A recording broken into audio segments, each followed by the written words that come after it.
एक पात्र में जल और दूध ले लीजिए, शुक्रवार का दिन। तो कहोगे गुरुजी ये कथा कहां से निकाल के लाए हो? तो विष्णु पुराण में से आप उसको स्मरण कर सकते। काय में से? विष्णु पुराण में से। एक पात्र में देसी गाय का दूध, जल उसमें रखकर, और आपके यहाँ अगर लड्डू गोपाल हो, यदि आपके घर में ठाकुर जी हो, लड्डू गोपाल हो, विष्णु जी का कोई स्वरूप हो, श्री हरि का कोई स्वरूप हो, तो उस पर शुक्रवार के दिन आप संध्या के समय पर दुर्वा डालकर, उस दुर्वा से अगर लक्ष्मी जी के नामों का 108 बार उच्चारण कर कर, घी का दिया लगाकर, कैसर के चावल साथ में रखकर, केवल उस जल का और दूध का मात्र छींटा देते हो, तो उसके घर में कभी लक्ष्मी की कमी नहीं आ सकती, संपदा बढ़ती चली जाती है। 108 बार लक्ष्मी के नाम का मात्र उच्चारण कर लेने पर, भगवान विष्णु के चरणारविंद पर, भगवान विष्णु के चरणों पर केवल उस दुर्वा का, जल का, दूध का सिंचन कर देने से भी लक्ष्मी की वृद्धि होती है।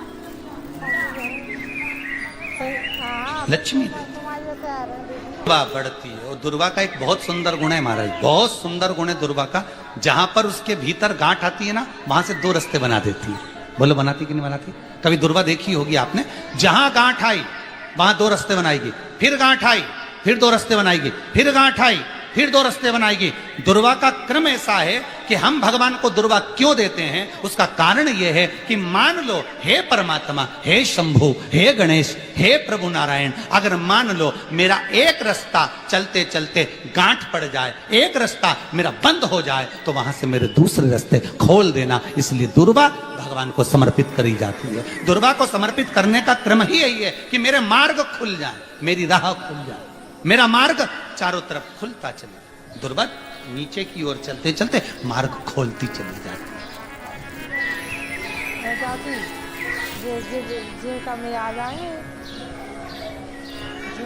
अमृत है ये, इसलिए नष्ट नहीं होती। तोड़ के रख लेना, प्रैक्टिकल करके जरूर देखना, सियोर वाला महाराज कहीं झूठ तो नहीं बोल रही है। तोड़ कर रखो दुर्वा को, बोरी में भर कर रखो।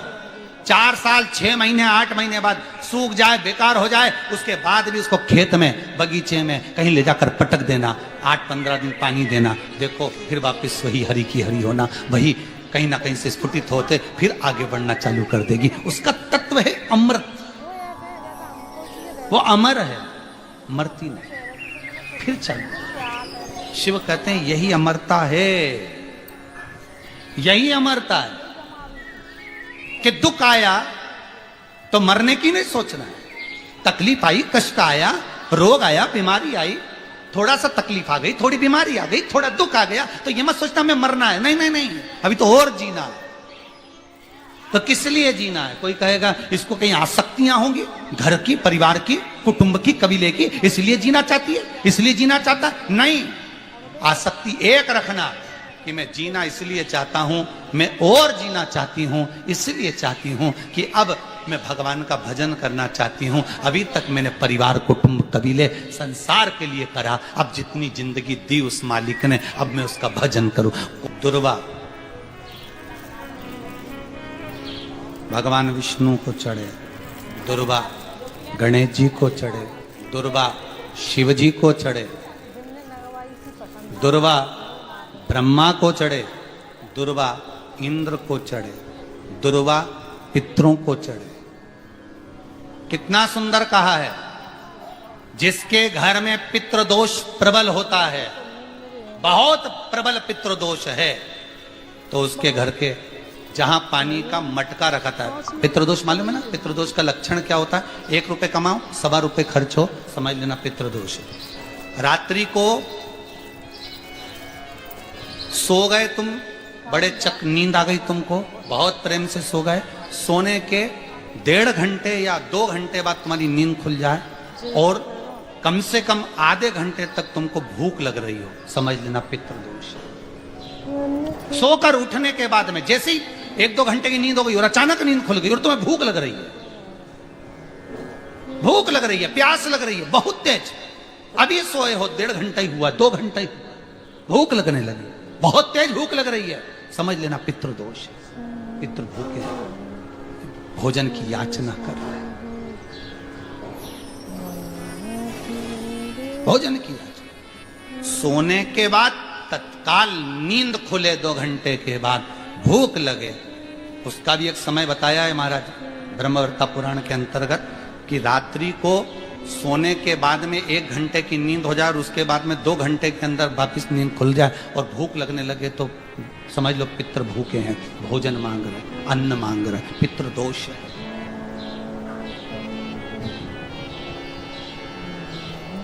पितृदोष का कुछ कुछ वर्णन किया गया है। घर में एक पात्र के चक्कर में, एक बेडशीट के चक्कर में, एक सामान के चक्कर में विवाद हो रहा है तो समझ लो पितृदोष है। 1 रुपया कमाया, सवा खर्च हो रहा है, पितृदोष है।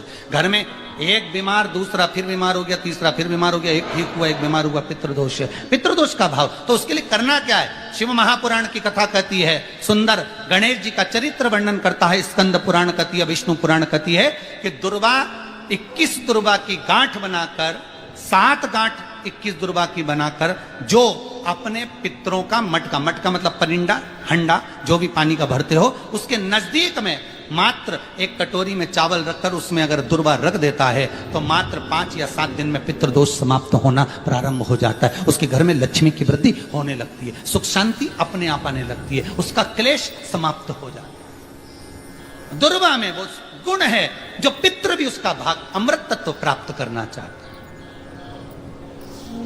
अमृत देना चाहता है। और सरल भाषा में समझिए, जिसकी फैक्ट्री नहीं चल रही हो, फैक्ट्री में बार बार कुछ तकलीफ आ रही हो, गाड़ियां नहीं चल रही हो, 4 व्हीलर गाड़ियां ले रखी हैं, कभी ट्रक गड़बड़ हो रहा है, कभी ट्रक में ये हो रहा है, कभी गाड़ी में ये हो रहा है, कभी बस में ये हो रहा है, बस एक काम करना है, दुर्वा का थोड़ा सा भाग लेकर पानी के लोटे में उसको डालकर 5 अक्षत के दाने उसको पटक कर उस गाड़ी के अंदर उस कलश को रख दो, बस आधे घंटे के लिए, और उस पानी को चक्के के चारों तरफ डालते डालते जाइए दुर्वा के साथ, तकलीफ नहीं देगा। फैक्ट्री का भी यही प्रमाण है। दुर्वा में वो अमृत तत्व छुपा है जिसका सुख आनंद दे जाता है, आनंद। शिव पुराण कर रहे हैं महाराज, दुर्वा का एक नाम और है, उसका नाम है अमृत जन्मा। क्या नाम है? अमृत जन्म। दुर्वा का एक नाम और है। मारवाड़ी लोग इसको ध्रुवी बोलते हैं, ध्रुव बोलते हैं। दुर्वा का वो सुख, शंकर भगवान गौ माता दूध की धार लगाती है, इसलिए दुर्वा का दूध से बड़ा मिलन है, बड़ा आनंद, बड़ा सुख है। कोई भी ग्रह अनुकूल नहीं है, सब बेकार चल रहे हो, सब प्रतिकूल चल रहे हो, दूध के पात्र में दुर्वा डाल लो, पीपल के वृक्ष के नीचे चढ़ा कर आओ, राहु केतु शुक्र शनि जो भी गड़बड़ है सब सुधरना चालू हो जाता। दुर्वा का वो सुख। जिस नदी में स्नान करो, तीर्थ में जाकर उस नदी के पास में कोई बगीचा लगा हो, वहां की दुर्वा को तोड़कर स्नान करते समय नदी में मात्र विसर्जन कर देने पर पितरों को पिंड पहुंच जाता है। मात्र उस दुर्वा का विसर्जन कर देने पर पितरों को पिंड का भाग मिल जाता है। अभी ना तो तुम्हारे पास में आटा है, ना तुम्हारे पास में चावल है, ना तुम्हारे पास में पिंड है, ना कोई तुम्हें संकल्प छुड़ा रहा है, ना कोई तुम्हारे पास में वस्तु है, उसके बाद भी पितरों को भाग मिल रहा है। काय से? केवल एक दुर्वा के तत्व से। स्नान करने से पहले पवित्र नदी में, गंगा यमुना नर्मदा सरयू आदि किसी पवित्र नदी में आप स्नान कर रहे हो, वहां के बगीचे में घूमकर आप जाते तो हो, पैदल ही नहाने जाते हो, तो घाट के आसपास में कोई बगीचा, वहां की दुर्वा तोड़ ली, एक दुर्वा नहाने से पहले अपने पूर्वजों पितरों के नाम से नदी में छोड़ दी। फूल तो छोड़ते ही हो, दिया भी छोड़ते हो, बस एक ही चीज नहीं छोड़ते, वो दुर्वा, और वो ही काम की,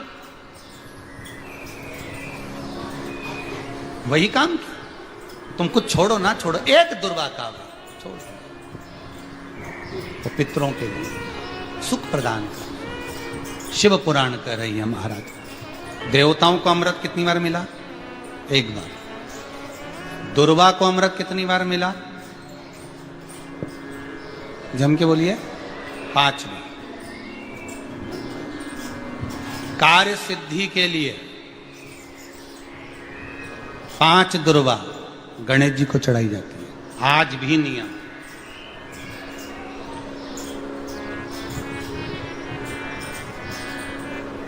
कभी आपको मौका मिला हो और आपने रावण संहिता पढ़ी हो। कौन सी संहिता?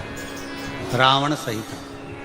क्योंकि रावण शिव का उपासक था, भजन करने वाला था। शिव तांडव स्तोत्र आज भी लोग रावण का एक आनंद में पढ़ते। तो शिव का उपासक है रावण, शंकर का उपासक। विद्वान भी था, ज्ञानवान भी था। वो तो देवता के हाथ से मरना था उसको, इसलिए उसने मांगा ही यही था। जो मांगा वो मिला। तो रावण संहिता अगर किसी ने पढ़ी हो तो उसको मालूम होगा, रावण संहिता में 4 तरह के तिलक का महत्व बताया। कितने तिलक? 4। उन 4 तिलक में सर्वश्रेष्ठ तिलक रावण बताता है। एक तिलक सर्वश्रेष्ठ है, वो है दुर्वा। जो दुर्वा होती है, उस दुर्वा को जलाकर उसकी भस्म तैयार कर कर उसमें गाय का, श्वेत गाय, कौन सी गाय? सफेद।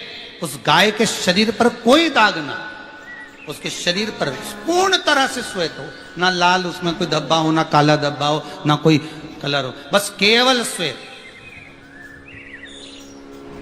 रावण संहिता में 4 तरह के तिलक का प्रमाण दिया। तो एक तिलक रावण संहिता में वर्णन आया, एक तिलक का जो व्याख्यान वर्णन किया गया, उसमें दुर्वा को जलाकर राख कर कर भस्म बनाकर उसमें गाय का घी, देसी गाय का घी मिलाकर और उसका बिंदी, उसका तिलक मस्तक पर लगाकर या नैनों में सुरमा लगाकर जो व्यक्ति जिस किसी से मिले वो उसका हो जाए।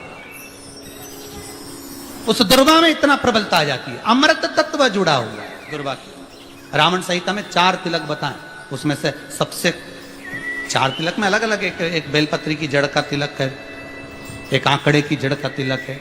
रावण संहिता में 4 तिलकों का वर्णन है, उसमें मुख्य है क्या कर रहा है? सबसे ज्यादा।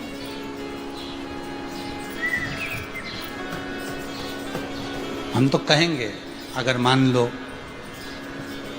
जैसे तो नौकरी करने जाओ, सर्विस करने जाओ तो आंख में काजल लगा कर जा नहीं सकते, नहीं तो लोग ही कह देंगे कहाँ से आया है। मालूम पड़े तुम नौकरी के लिए इंटरव्यू देने जाओ और आंखों में काजल लगा के चले जाओ, तो फिर भी एक प्रयास करना, फिर भी एक प्रयास करना। उस दुर्वा का जो काजल बनाओ, मूछे हो, दाढ़ी हो, कहीं कहीं पर भी उसकी एक बिंदी लगा कर चले जाओ, वो असर करेगी और आपको वो जॉब मिल ही जाएगा, ये पक्का है।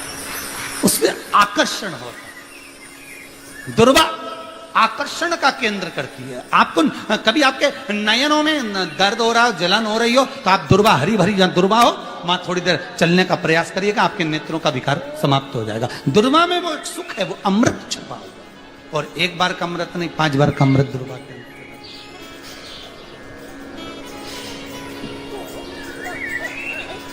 कौन से देवता हैं जिनके ऊपर दुर्वा का जल दूध में मिला हुआ छीटा जाए? श्वेत गाय के। देखो, दूध का प्रमाण बार बार दुर्वा के साथ आया, उसका कारण क्या है? क्या कारण हो सकता है उसका? उसका एक कारण है, समुद्र मंथन के समय पर सबसे पहले कुछ निकला था, तो समुद्र मंथन में सबसे पहले निकली थी गौ माता निकली थी। क्या निकली थी? गाय। सबसे पहले निकली थी गाय। और कितनी गाय निकली थी? 5। पहली नंदा, दूसरी सुभद्रा, तीसरी सुरभि, चौथी सुशीला, 5वीं बहुला। ये 5 गाय समुद्र मंथन में निकली। अब समुद्र मंथन में जब गौ माता निकली तो सारे 33 कोटि देवता मंथन में जो लगे हुए थे, उन मंथन को करते करते देवता थक चुके थे। सारे देवता थक चुके थे। बहुला सुरभि और सुशीला से बोली, सुभद्रा से बोली, नंदा से बोली, अपना काम है, एक काम करो, अपन आप रूप दूध की धार बहाना प्रारंभ करो। अपने आप दूध की धार हम मृत्यु लोक में भेज, हम